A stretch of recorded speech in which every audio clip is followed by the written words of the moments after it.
Bally, thanks for taking the time to talk with me and to talk with some of the students in our library technician program.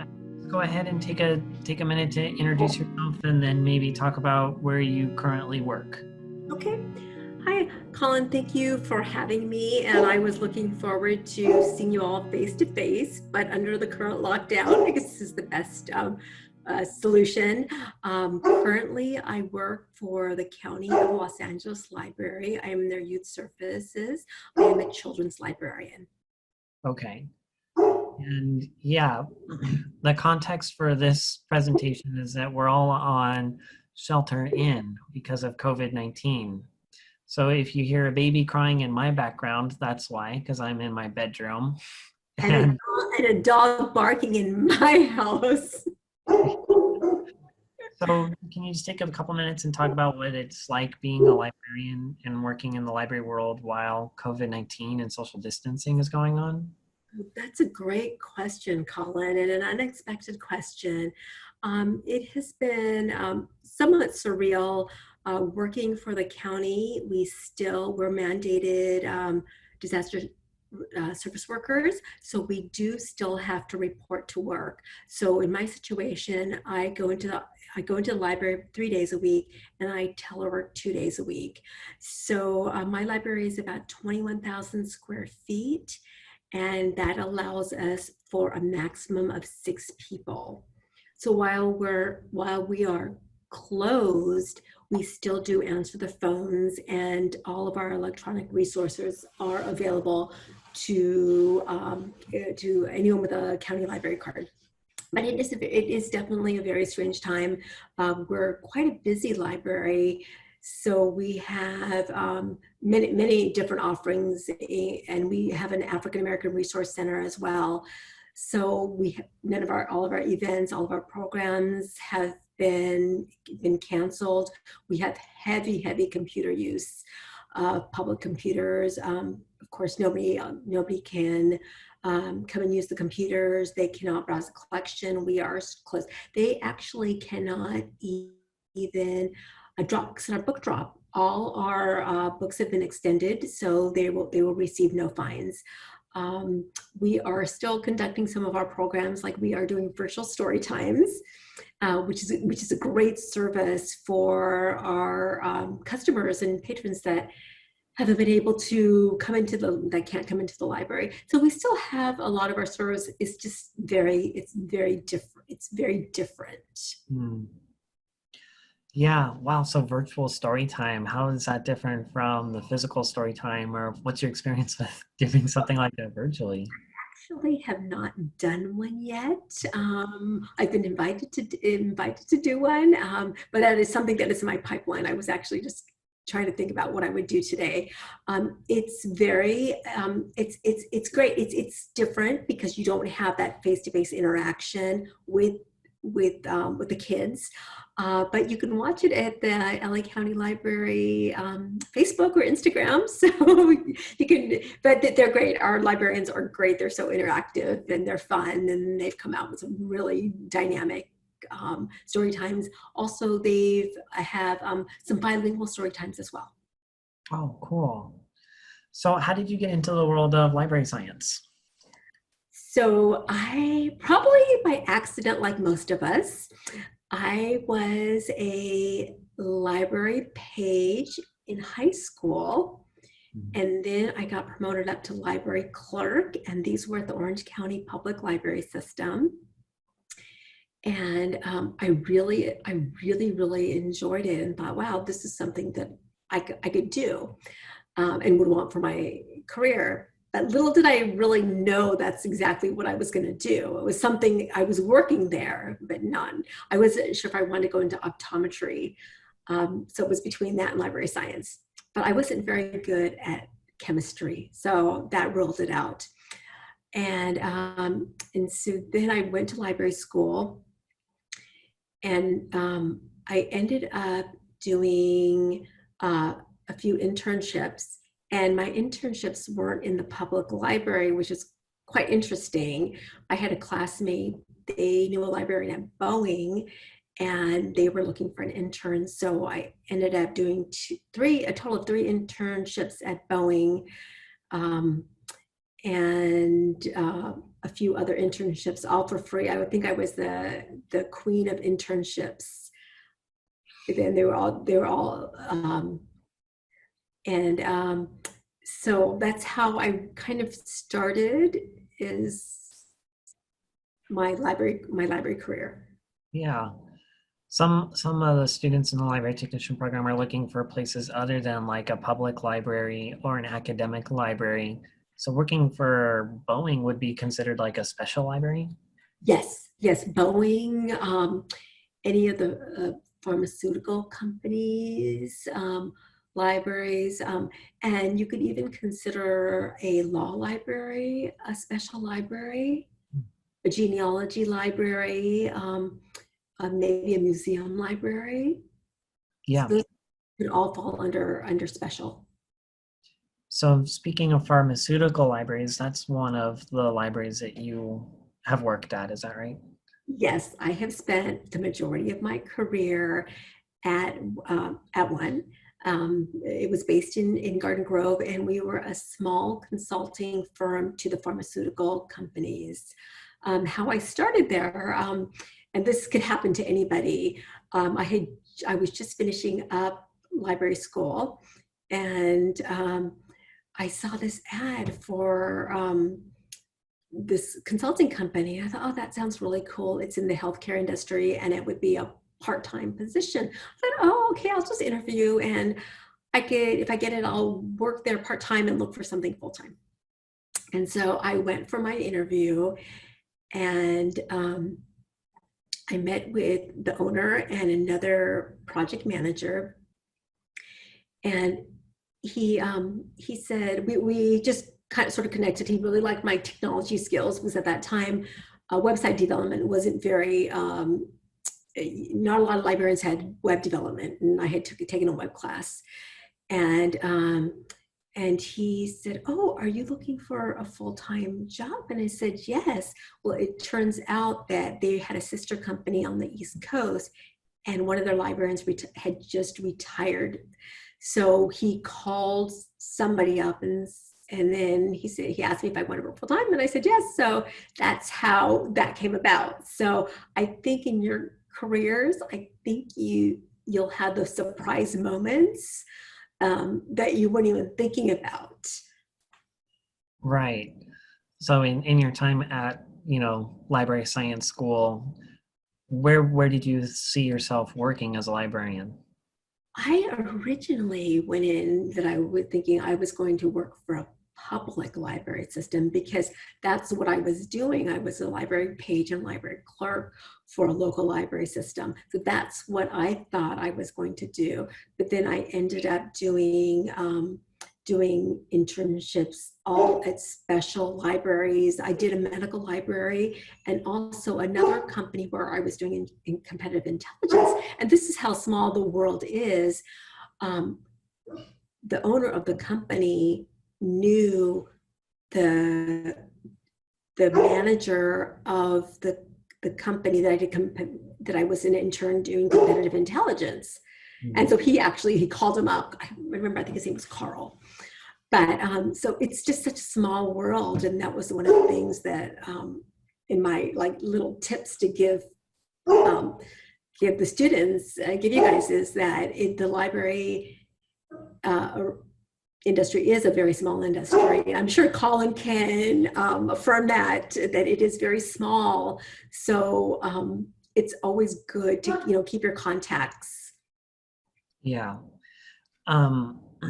So just a quick question about your skill sets in a special library versus a setting like a county, like a public library that you're at right now. What are some of the main differences between skills that you would use in a special library versus county library? At a special library, at least where I ended up doing a lot more technology. There was a lot of transitions. And at one point, I was doing very little research and so much technology, as far as we kind of took over and became the information services. and we would do everything with the computers. We would set them up. We would network them. I did hire um, a guy who had a master's in computer science. So it really changed. It's something definitely I wasn't expecting, but I had an interest, and I remember, I forgot this. I remember the IT guy had resigned sort of abruptly, and I went to the owner and said, "Well, I'd really like to do this. Can I, oversee this or help with it?" And he said yes. So that's how it kind of evolved into the library, or we called it the information center, evolving into the area that was all in charge of all of our IT. So that was very exciting. And that's how when you go into your career, definitely look for those opportunities that you have that will especially for fulfill your career goal, but things that you want to look for that promotion if you want to move up. Mhm. um, Yeah, along the lines of like promotion and moving up, you also said the library world is kind of small. This isn't a question that I had prepared, but can you talk about like the importance of networking or belonging to library groups? Do you belong to any groups or have belonged to them in like the ALA, for example, yes. American Library Association? Yes, I belong to Special Libraries Association for many, many, many years. And I actually joined that when I was in library school. It was one of the best things that happened to me.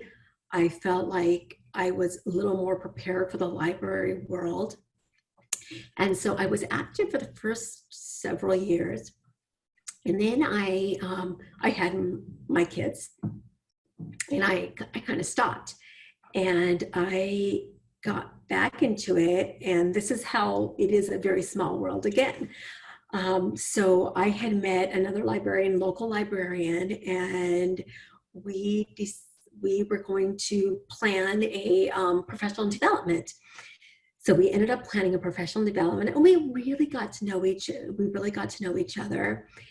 And it turns out that at Long Beach City College, there was a need for an interim adjunct systems librarian.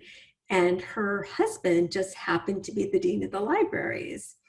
And she knew my skill set. She knew what I did. She knew my interest. And so I ended up interviewing for the interim adjunct position. And I got it. But again, that's how important associations are in your library career, is that opportunity can come up to anybody, and also I think what's important too is not only belonging to an association, to have it on your resume, but actually taking part in something. If you are going to go to some of the events, so you get to know some of the participants, or some of the members, or if you want to help plan something, I think that's really important as well. You get to know more people within the association. Yeah. Yeah, even attending some of the American Library Association, there's the large conferences, but then those special groups within the ALA, they'll have their own meetings, they'll have their own events. And so you are active in helping to plan and conduct those different things. Yes, absolutely. I would say, and try to start that early in your career. We don't know now what the library market is going to look like in several years because of what we're going through now. So start that early in your career when you're in library school. Mm-hmm. So interning, taking part in the American Library Association's groups, those are a couple of key things that it sounds like you did, and that helped you to go through your um, get into the different aspects of your career and where you are now. Um, so you did a lot of technology work in your special library, and it sounds like you do a lot of people work in your current position. Yes. Yes. Okay. So yeah, you said that the technology was a bit unexpected. I mean, the library wasn't even called library. You said it was called the Information Center. Yes. So maybe could you talk a little bit about the difference between the back end work and the front end work with patrons, and which do you like more? I was thinking about that question. I think it's a bit of both. I love the technology because it's just all around us, and I think for librarians, I think it is such an important skill to have, and I think it can really, for an interview wise, I think it's very important to demonstrate your technology skills. I for I was pretty much, when I was with the pharmaceutical firm, I think I did 75% technology and maybe 25% research. Now, today, I don't do very much technology because we do have a department that does that.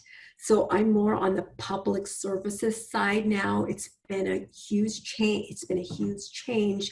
Um, but I must say, all the technology that I learned um, at the pharmaceutical company gave me a good grasp on what I do now and understanding behind the scenes of the technology.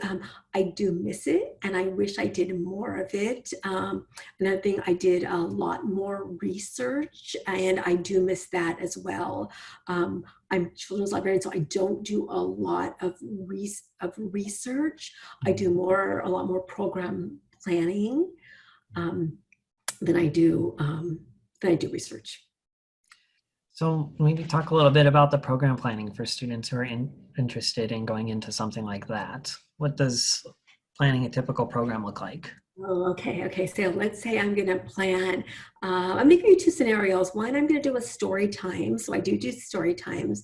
So my story times, I like to do like themes. So it takes a little longer to plan a theme, because one thing that I learned that I didn't know is I thought I could use any book for story time. You cannot use any book for story time. You really have to spend a lot of time deciding, will this work? Won't this work? And then we have certain elements for our story time for the county. So I have to include things, not just books, but I have to include singing, dancing, finger plays. So you're planning all of those elements. And because I like to do themes, it does take a little longer to plan all those elements. And you have to do that in less than, I believe you have about 30 minutes total. So you have to do quite a few elements, and you always like to do things like your opening and your closing. So that would be a program that I would plan, and we end with an art activity. It's not called an art activity. I can't remember what it's called, sorry. And so we end up with a little art activity. So I liked all that to work together. So let's say I do something on color. My whole story time is going to be based on books about color, rhymes about color, art activity about color. Now, that's one thing that I do, but then I also do program planning for events. Like, we will have certain events. I'm going to give you one sample of a fabulous event that we've had. One of our partners is the LA County Museum of Art, and they come in twice a month to do art workshops that are taught by artists, by actual LACMA artists. So we had that twice a month, but they want to do something really big. So what we did was we did art workshops. So you have to plan. It coincided with our summer library kickoff. So that was planning not only the LACMA program, but we wanted, we wanted refreshments. We wanted to have our summer discovery program. We wanted to have a great little, the spinning wheels that gives you prizes. So we want to do that on a large scale. So those are other things we planned. So we've planned a couple of LACMA events. We've done something with the Natural History Museum of Art when they came in, and we provided a taco. They provided a taco truck, and then we had another event. It was a wellness, and it was all social services. Within the county, we gave haircuts and nails, and so we had all types of resources. So those are some of the events that local libraries will promote. Wow. So you've done a lot. What motivates you to succeed? I think it's I love to learn, so it's always fun to keep learning and not get stagnant. And I think for me, success and knowledge, I just wanted to keep everything working and help people. I think as librarians, that's why we're in the field, is to help people. And so that's a lot of my motivation for success. Hopefully I haven't tapped out, and I would like to keep continuing on, maybe reach a more administrative in the county. Or Yeah, definitely. How do you motivate others to succeed, like on your team? When a challenge comes up, what do you tap into? so I'm going to talk about the past and the future together. I think that I always want to see people succeed. So I will help them as much as I can, but I will also give them tips. I'll give them professional tips. I'll give them personal tips. But I think part of my wanting to teach is what to do in the workplace and what not to do in the workplace. Some people don't know. So I like to teach them, or maybe you don't want to do that. Maybe you want to do it this way, or maybe you want to phrase it this way and not that way. That's really important to me, is to motivate people. And I have somebody that they really weren't sure. They were just kind of working and they didn't know what they wanted to do. They had stopped going to school but working part-time. And I was like, well, what do you want to do? Do you want to do this the rest of your life? And they said, no. So they ended up registering for community college, and they're at community college now. And so it was like my success story. Well, it sounds like you have a really good interpersonal way with people, and it sounds like you have a knack for trying to help people understand what direction they want to go in. Do you have any tips for the students at Long Beach City College in the library technician program? Yes, and I actually wrote them down. I didn't want to miss any of them, so let me get my notes. And these are for the text, but it's good. Just good tips, and I'm sure Colin has a couple to add or will agree with me. So I want to say, okay, for as far as internships, yes, absolutely do internships. You never know where it's going to land you. And another thing about internships is, when I was interviewing, I could use the skills that I learned during all my internships and answer the questions pretty well. Sometimes I don't think I was maybe the best candidate to get the job, but I got it. And I think it's because I was very well prepared. And part of that had to do with my internships.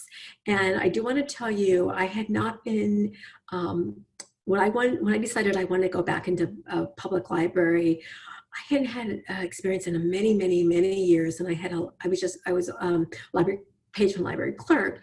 So what I did was my local library system, I actually volunteered, and this was over a decade later, but I was still volunteering because I wanted to, when I was interviewing public library systems, I just wanted them to be able to talk with them and tell them this is what I've done and I'm used to the public. So that's one of my tips.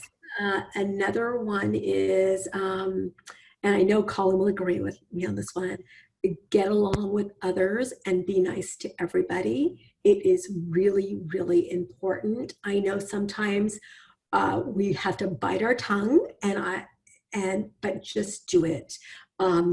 You want people to have a good impression of you. Like we said, the library space is very small.